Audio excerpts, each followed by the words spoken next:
సుందరకాండ నిత్యపారాయణం. శ్రీరాఘవం దశరథాత్మజమప్రమేయం సీతాపతిం రఘుకులాన్వయరత్నదీపం ఆజానుబాహుం అరవిందదలాయతాక్షం రామం నిశాచర వినాశకరం నమామి. ఉద్భవస్థిత సంహారకారిణీం క్లేశహారిణీం సర్వశ్రేయస్కరీం సీతాం నతోహం రామవల్లభాం. కూజంతం రామ రామేతి మధురం మధురాక్షరం ఆరుహ్య కవితాశాఖాం వందే వాల్మీకి కోకిలం. ఆపదామపహర్తారం దాతారం సర్వసంపదాం లోకాభిరామం శ్రీరామం భూయో భూయో నమామ్యహం. మనోజవం మార్తతుల్యవేగం జితేంద్రియం బుద్ధిమతాం వరిష్టం వాతాత్మజం వానరయూథముఖ్యం శ్రీరామదూతం శిరసా నమామి. ఉపవాసం వల్లను దుఃఖం వల్లను సీత దేహం శుష్కించి ఆమె మనస్సు విషన్నమై ఉంది. రావణుడు సీత ఎదుటకు వచ్చి ఆమెను ప్రలోభపెట్టి లొంగ తీసుకునే ఆశతో ఇలా మాట్లాడసాగాడు. ఓ అత్యద్భుతమైన సుందర లలామణి, నీ కుదురైన వక్షోజములను సన్నని నడుమును దాచుకుంటావెందుకు? ఓ విశాలాక్షి, నీ కోసం ప్రేమతో వేగిపోతున్నాను కనుక దయచేసి నీ సిగ్గును విడనాడు.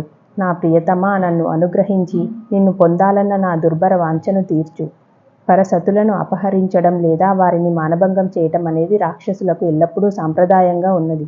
అయినప్పటికీ నన్ను పొందడానికి నీవు ఇష్టపూర్వకంగా సమ్మతించనంత వరకు నేను నిన్ను స్పర్శించను. ఓ ముగ్ధదేవత, కటిక నేలపై ఎందుకు పడి ఉంటావు?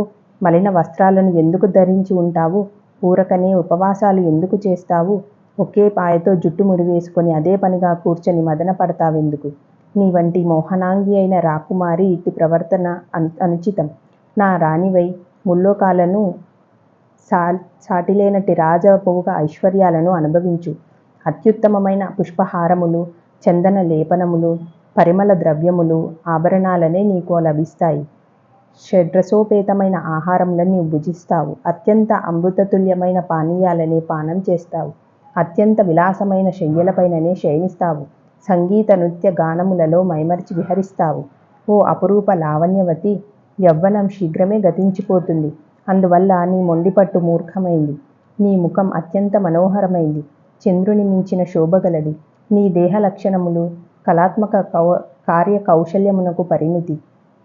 నా ప్రేయసివి కమ్ము. అందుకు బదులుగా నీ ఆనందం కోసం నేను ఏదైనా చేస్తాను. నీకిష్టమైతే సమస్త భూమండలంను నేను జయించి నీ తండ్రి అయిన జనక మహారాజుకు కానుకగా సమర్పిస్తాను. నన్ను ధిక్కరించగలవాడెవ్వడు? ఓ సీత, నిన్ను చూసిన మీదట నేనెంత అనాసక్తుడినైనానంటే ఆ తర్వాత మండోదరితో సహా నా భార్యలెవరితోనూ నాకు ఆనందం కనిపించడం లేదు.